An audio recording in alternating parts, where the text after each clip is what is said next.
I love the LED lights. I figure at some point in time I'm gonna have to shut the door and or let the dog out anyway, so I might as well I love the pack some LED stuff. lights. Oh, back But here. yeah, you could see them clear when you stood up, like the green Yeah, I mean, LEDs. That is nice. oh, yeah, like the green. I mean, there's like 300 colors you can pick from. Maybe not quite that many, but there's a ton of colors. But that color feels good, soothing for me. Is it part of like the Philips Hue system or something like that, or is No, it it's just a? just one of the cheap LED strips that you can get off of Amazon for like $20 or something, and it comes with a little remote control where you can configure all the Nice. lighting. So yeah, it's just a LED strip with a adhesive backing that you pull and put down. Okay. Yeah, because I was looking at because I've got the Philips Hue system, so like my office light, the bedroom lights, living room lights, all of that set up through that. So, and then I also have it connected via Apple HomeKit to the HomePod. Actually, we could turn the lights on and off with our watches, my wife and I, our phones, all of that. So I've got it all connected there. And I was looking at the LED strips, and the LED strips, like the starter pack, which gives you like the main strip, and then you can add on after that. It's $100. What would you do with it? So originally, our son has a loft bed, and we just put up like little twinkle lights underneath, because the way it's set up, like we set up like a little fort underneath, but one of the strings burnt out. So like, oh, like let's get the LED strip, and I'm like, for $100, I'm not putting it under his bed. Like Yeah. I'm going to use that like for like an entertainment center, like you have there with your coffee bar and whatnot, to set it up like that. So I found another set of just like little twinkle lights to put up under his bed. But yeah, it's like, oh yeah, I could put a LED strip or two underneath the bed to light it up that way. And I'm like, Yeah. not for $100. No, and that's we did that on my and I'll find a picture. It looks so super cool. It looks like the bed is floating. We did Mm-hmm. that on my son's bed, but just used like these cheap LEDs Mm-hmm. strips for again like $20 or something. Not neat. Okay. Maybe I might look into that. Just the ones that aren't connected to the smart system, and put those up. Yeah, send me I the mean, ones yeah, that I you mean, found. obviously you don't have like the nicety of using everything all connected through your one app and being Mm-hmm. able to do a lot of the automation stuff that you can do with your Philip Hughes. But if it's just like we want some cool LED lighting and maybe give him the little remote so he can play around and change the colors, like super simple.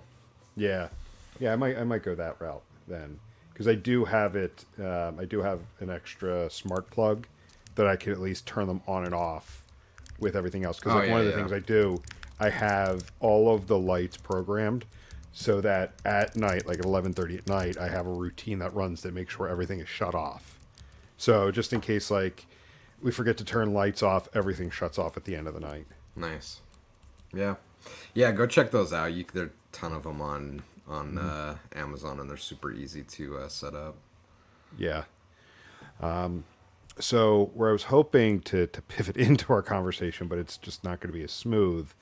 But where I think we can find something related is the idea of customer experience. So recently, the last couple episodes, we talked about conflicts of interest and how that impacts an analytics team. I want to move on to a different topic and really focus around point analytics, and how that is something where I can be extreme and say point analytics is dead, but point analytics is no longer providing the value that it used to. We're all familiar with, and I'll be the old get off my lawn guy back in the day where it was like, well, we implemented this tool for this set of data. We implemented this tool for web analytics. We implemented this tool for voice of the customer. And while you still have the need for those various vendors because they all collect data in a very unique way, doing it one off is what's becoming the problem. And basically fragmenting the data. And you were telling me a story last week that I want to use for this particular topic around customer experience breakdowns caused by siloed data. Because one of the risks with point analytic solutions is teams working in isolation because due to there being a myopic vision, no one having like a holistic view of what's going on. And then in that case, you have all of these silos of data. And if you have customer experiences that are driven at via different points along the way by different bits of data, if you're not careful, you can have customer experience. That experience can break down, or you can even have a situation where everybody along the way is working with just their piece of the data, and everything looks successful along the way, but it is just a complete and utter failure from the customer's point of view. So I want you to start off by telling that story you were telling me about with buying the keyboard. Oh my gosh. Okay, I'll try to be succinct. It is such a great story, and props to all involved. It ended up being a very positive experience, especially at the local level of making sure things were taken care of. But in the midst of going through it, it was hilariously clunky and awkward of an experience. So my youngest son is really into the piano right now, but where I'm much more of a, and I don't want to say classically trained pianist, I'm much more of a sit down at a classical piano and play sheet music, and that's what I do. For him, he is much more of a hacker, I guess I would call it. Like he's definitely into studying theory, and he knows the notes, but he wants a digital keyboard that he can mess around with voices, and most importantly, he wants a MIDI keyboard so he can hook it up to his Mac, pull his keyboard creations into GarageBand, and mix it and play around with it. So we went to Guitar Center, and it was on a holiday Monday, and it was insanely busy, and we played keyboards for 2 hours, which was awesome. And he found a keyboard he wanted, but at Guitar Center, at least for the keyboard he wanted, similar to kind of the Apple store, you can't just, the product's not on the floor. You have to get you have to get an employee to help go get the product for you. It's either on the floor locked up, or it's in the back room. And so I asked kind of, hey, we need some help. And they're like, oh, it's going to be like 20-25 minutes before we can get to you. There's so many customers in line. I'm like, all right. So we waited around a half hour, 35 minutes, and they still weren't getting to us. I'm like, all right, let's bail and maybe come back a different day when it isn't so crazy. So the next day I get on the guitarcenter.com website, and I see, oh, here's the keyboard. And then it said, put in your zip code, and, you could see if there's some buy online, pick up in store options. I'm like, well, that will be a lot easier. So I did that, put in the keyboard, and it said available for pickup today. I'm like, awesome. So I transacted. I did my order. And then that was that. I got a confirmation that gave me a link or a map to the store and a receipt for the keyboard. And that was it. So I show up at Guitar Center, and they're like, well, we can't find your order. When did you order? I'm like, I don't know, like an hour or so ago. And they're like, well, did you get an alert that it was ready? I'm like, they didn't say to wait for an alert. They just said, thank you for your order. Here's a map to the store. I'm like, oh no, you gotta wait for an alert, and usually it's you'll get an alert from UPS. And I said, what?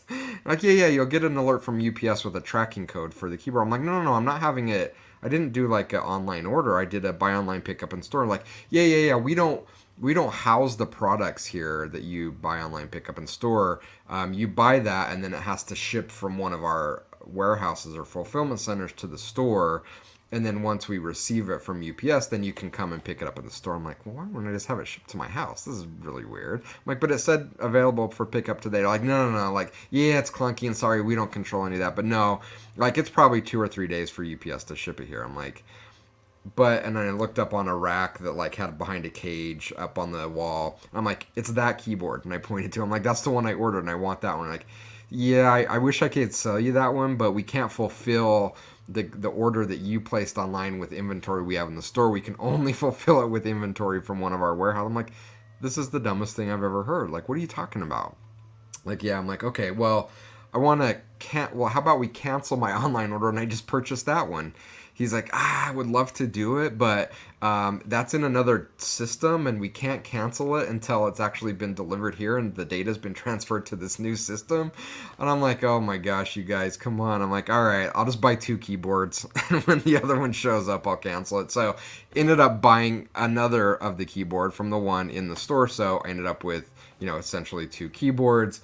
I waited, and sure enough, I got a UPS tracking code later that day. Waited 3 days for it to show up at the store. Called them up and said, okay, I need to cancel this order now. And they were really, really good about it. That's a long, fun, entertaining story of saying, now let's look at the data. And by the way, they use Adobe. So if I'm sitting at Guitar Center and I'm sitting in the web analytics function and I have access to Adobe and someone said, hey, go analyze our Boppus experience. It's gonna show a sale, and I guarantee they don't have refunds piped in there. They might. If someone from Guitar Center is listening to this and they're like, oh no, we can't, we have refunds, you hit me up and tell me. But it's gonna show that I ordered, and it's gonna show that I picked it up, which that's because that's how the system has to mark it. But it's not gonna show that I canceled it. And if you look at their other system, they're going to show 2 orders because they're going to see the Boppus order and they're going to see the order that I purchased in the store. But I think more importantly, because the data is siloed, if I'm just looking at the Adobe data and looking at analyzing the buy online pickup in store experience, there's nothing in that data that says Jason had a really clunky experience. Not only did it say on the site that it was available that day, when it wasn't, but he didn't even ended up ordering that keyboard because it was like 3 days later, and he could have just sent it to his house. And he was really frustrated with the Boppus system. That doesn't show up in the data anywhere. And we're probably analyzing and saying, yeah, our customers are loving it. It's great. So we're missing this. Not only are we potentially misreporting on data just looking at Adobe from a sales perspective, but we're missing a huge opportunity to identify some really clunky areas of the user experience. Where in that data did it show up that it said available same day, so Jason purchased it and it wasn't? Where in the data does it show up that he returned the keyboard 3 days later because he just bought it in the store because Boppus didn't work? Where in the data is it like super clunky to say we didn't give them expectations or any language that said, hey, you have to wait for an order, an email that says your order is ready? Like, that's missing. That's in other systems. And so if we're looking just at the Adobe data, it's telling a completely different story than the experience that I had. Well, first, let me say I'm glad to hear that at least it was resolved satisfactorily. Yeah, and the local store was great, right? And they have no control over the Boppus experience. It's just they're plugged into the system and they have to deal with it. So huge props to them. They navigated it in a really great way. So, where do you think the biggest breakdown was in the whole process? And look at it from both through your professional lens of working with data, but then also take that hat off and just be the regular customer. Like, where do you think the biggest breakdown was? Well, there's a huge breakdown in how we organize our businesses, and we see this all the time with all sorts of businesses.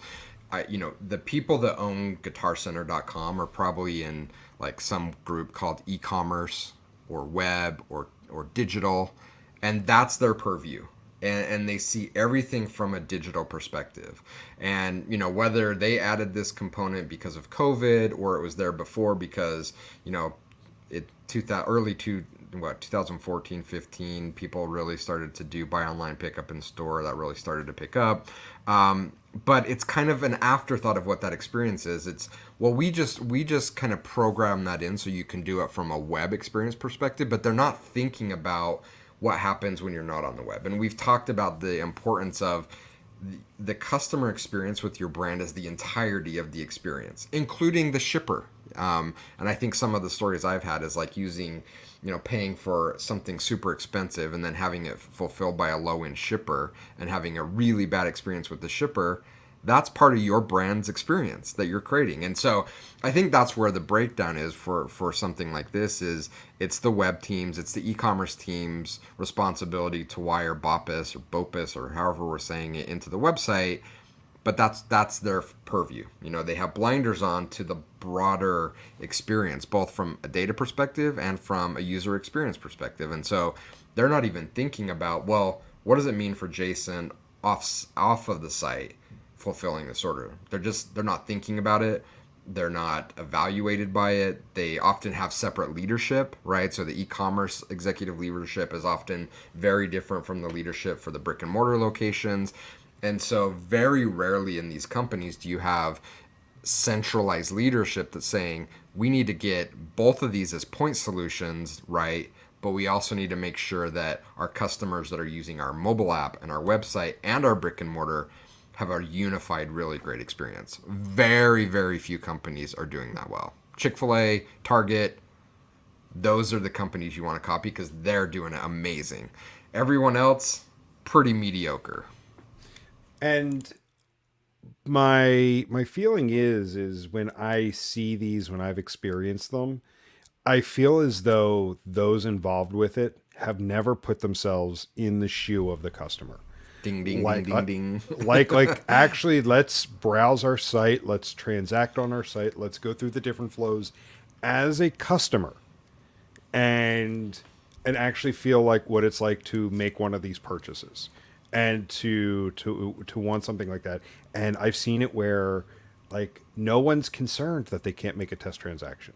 I've worked with organizations where it's like, well, where's the test credit card, or how can I actually reach the order confirmation page? Well, you see, that's the hard part. Is if you place this order, it's got to go through here. We got to request this team to cancel it. You got to use a real card. We don't have any company cards to use, so you're going to have to put it on your own card. If we put the transaction through, there's going to be a hold. And even you could tell with their voices, like they're frustrated that they can't do it. And it's almost like it is too involved to be able to do it. So even they say like, no, we can't. We can't test to actually go through from beginning to end, arriving on the site with the desire to purchase something or to go through the actual customer journey all the way through to the end. And in this case, if you're doing buy online, pick up in store, it's let me find the store near me, let me find the item that I want, and let me actually purchase it and see what it's like to actually be a customer. Yeah. So those that have listened for a long time and those that know me know I am a huge fan of Disney's theme parks. I go every 18 months. We're already planning our daughter's first trip there. And so, it's so much so, I like the experience there, but also like the engineering of it behind it. So, like, they're Imagineers. And I've read books by some of the originals or those that were like the second generation. Maybe they were trained by the ones who worked directly with Walt Disney. And those first and second generation Imagineers always talked about how he was always in Disneyland, always walking around, always there, because he wanted to be on the ground to see how the customer experience was and actually experiencing it there. And he would insist his team was there, that they were there experiencing it, experiencing the product, feeling the customer experience, so that when they engineered something, that was at the core. Yeah. Not just putting another system in place and, okay, we can send data, or we can process this transaction, or we can check a box and say we have this feature. So, yeah, a couple important thoughts based on what you talked about. So, number one, let's just talk about our role working in analytics. It doesn't matter if you're an implementer, an architect, an analyst, an optimization strategist. Your job isn't to be an expert in and just use the tool. That's part of it, but your job is to really understand the business and the entirety of the customer experience. And that kind of leads into your second point of like experiencing what the customer experiences. And I had the same thought. I thought, if any analyst had actually gone through the process of doing this, the buy online, pick up in store process, they would see how clunky it was. I don't think any analyst had ever actually done it. And it's not surprising because I've talked to so many people over the years where, I'll have gone through the process and I'll have some insight into the customer experience, and I'll ask the analyst, I'm like, have you ever bought a product from your company? It's like, I don't even think I've been on my company's website. Like, so, our job isn't just the data. If we're an analyst, if we're an implementer, we have to be going through the customer experience ourselves. We have to be talking to people. There's so much more to our job than just using the tool. And I think that is a huge problem and is a detriment to what we're trying to do as an industry. To your point around experiencing the park, absolutely. I think anytime you can go through the process and firsthand understand what it feels like to be a customer, it makes you so much better at your role. With the one asterisk of, you have to go through that experience as a customer. And then I'll give you one example. We worked with a retailer many, many years ago who had a BOPUS program, and it had some rough edges to it. And I asked the question, I'm like, have any of the team actually gone through the BOPUS process? And they're like, yeah, we have a predefined process, and at least they had a test credit card. It's like, here's the test credit card. You have to place an order from this store, and they had the whole thing prearranged with this one specific location in the city close to the company headquarters, and it worked really smoothly. But it was different from every other experience. And the same for the park. Like, if I'm a Disney executive and I go to the park to experience it as a guest, and I'm treated like a VIP because I'm an executive, I'm missing out on the opportunity to have the experience of that customer.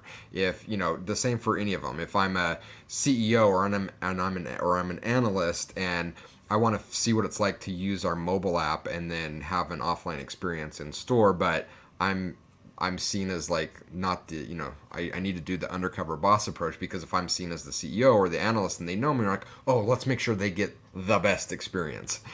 And we're missing out on that. So yes, like, I think it's so important to put ourselves in the shoes of the customer, but we need to make sure we're doing it as the customer. We need to have that experience. And so often, again, I give these data teams credit. At least they're trying, but they've manufactured this QA process of the customer experience so much that the experience that they have looks vastly different than what the everyday customer has. Yeah, and I think that's the biggest thing as part of this is anybody who is familiar with the customer experience, they're going to know that there's massive gaps there. That process is going to be prone to a bad experience. Because I mean, for someone like you having that experience, you were like, you know what, it worked out in the end. It was a little frustrating in the middle.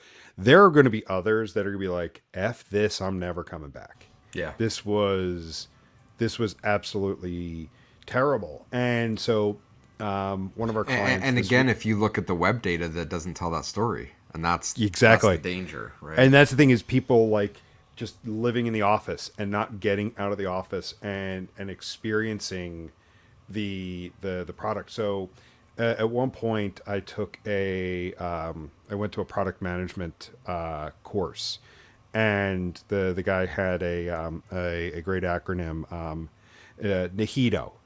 Nothing interesting happens in the office. And it's Nice. basically get away from your desk, get out of the office, and go see like what your customers are doing. Work with your internal customers to figure out where are their gaps. And believe me, it's easy to fall into the pattern of just, I got to get this stuff done today, and next a month goes by and you haven't maybe engaged outside of your little realm, or like the day-to-day tasks you have to do. And so one of the things I was going to say is one of our clients this week got word that one of their main transaction flows is getting replatformed this year. And that team couldn't be happier, because they know how frustrating the flow currently is. And like, there's been a push to get something done, because they know how bad it is. So they know how confusing it is for the actual customers.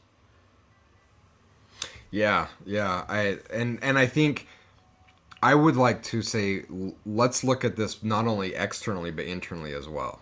And yeah, I think we need to prioritize kind of getting out of the office, and I love that acronym, and putting ourselves in the shoes of the customer and having that experience.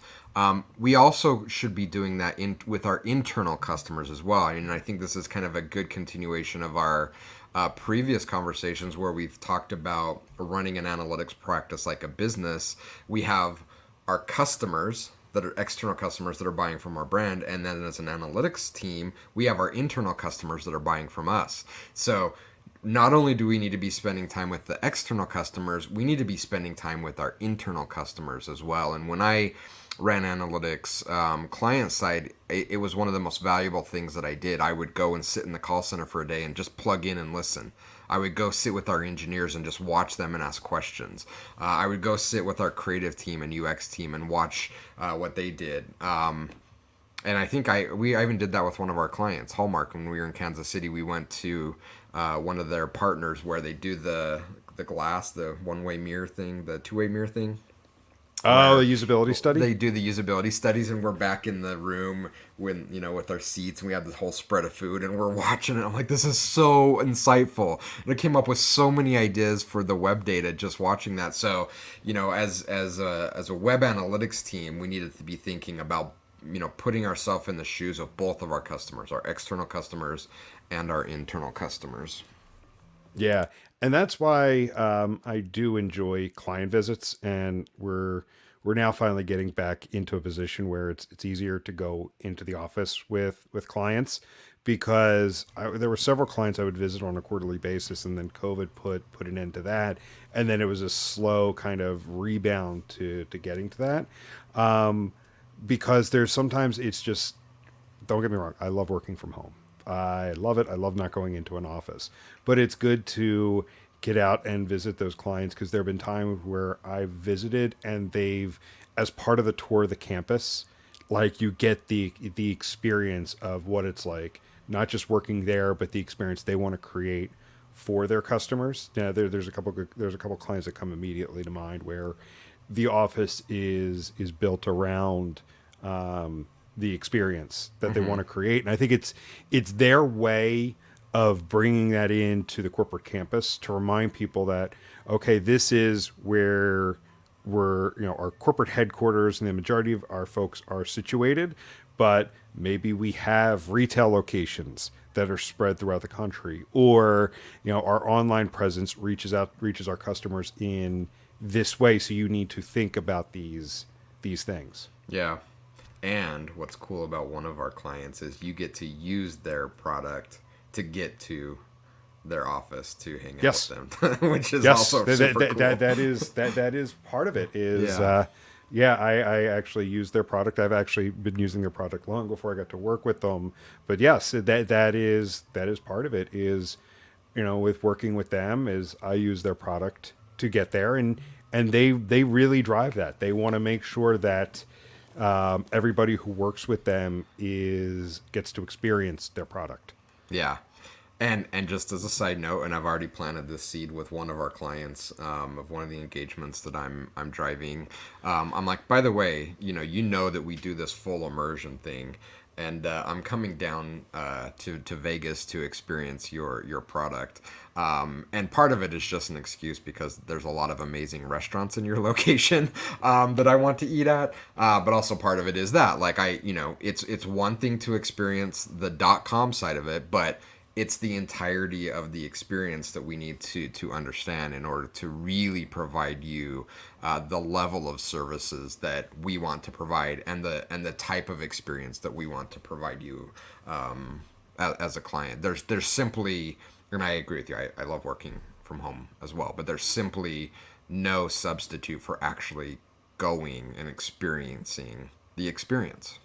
Yeah, and I think coming back to like what ultimately folks should think about with this topic is, with these systems, whether it's Bopus or a store locator or a transaction funnel, or just promises made on the website when someone lands on the website, don't just think about the systems involved as checking a box. Okay, we have this system here that collects this. We have this system in place that moves the customer from here to here. We have this system in place to make sure that this product is delivered on time. Make sure that they're not just checking the box and they're happening, but that they're actually delivering on the experience promised to the customer. And kind of taking it back to where we started with this story, it was the, hey, buy online and pick up in store today. It's available today. Is it really available? Is it really available? Yeah. Because don't get me, correct me if I'm wrong, that's the promise you were made, that when you looked at that product, you could buy it and pick it up today. Yeah, and again, I think, it's a good way to kind of pull this back to how we started it. If we're not putting ourselves, again, I think getting out of our data silo is as easy as putting ourselves in the shoes of our customer. We can fight about how difficult it is internally. It's like, oh, our data is so siloed on our teams. And yeah, I get that. Like, navigating the complexity of that political landscape internally is really, really hard. But you know what's not hard? Putting yourselves in the shoes of your customers. Yeah. That's the easiest way I know how to break out of the silo. Because once you do that, your eyes become open to so many things that you're missing if you're just, again, laser focused on digital. Or a lot of companies now are thinking about, maybe we like super fine tune people and have implementers and analysts, not only just digital, but you only analyze the booking funnel, and you over here, you only analyze marketing landing pages. I'm like, I can see what you're trying to do. You're trying to create intimate, in-depth knowledge of that component so you can do really deep analysis, but you're getting yourself further away from the totality of the customer experience, and that is scary to me. So like, get out, walk away, feel what it feels like to be a customer of your brand. That's the easiest way to break down these silos and get out of that trap of just looking, again, not just at digital, but maybe just one component within digital. That's a recipe for disaster. And we know that ends up in really, really clunky, awkward user experiences, which ends up with lost customers and revenue. Yeah. Cool. Well, let's go ahead and wrap it up there. We're going to continue to talk about point solutions over the next couple weeks. And again, I want to look at it from the what can go wrong perspective, because I think it is becoming important and ever so, more important to make sure that you're not just implementing a one-off solution, because one of two things happens. Either you become irrelevant or you negatively impact the customer experience. And it's probably both. Yeah, those probably things both. happen. Yeah. Cool. All right. So let's go ahead and wrap it up there for this week, and we'll talk to everyone later. See ya. See ya.